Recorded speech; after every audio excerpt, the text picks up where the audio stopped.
வேதங்கள் மொத்தம் ஓதி யாகங்கள் நித்தம் செய்து பூஜிக்கும் பக்தி அதிலும் உன்னை காணலாம்.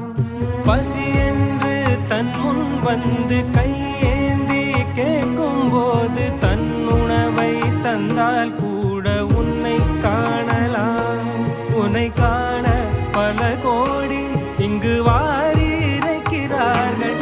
எளிதாக உன்னை சேர இங்கு யாரு நினைக்கிறார்கள்.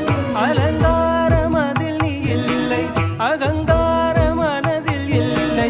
துளி கள்ளம் கபடம் கலந்திடாத அன்பில் இருக்கிறாய். உணர்ந்தேன் உனையே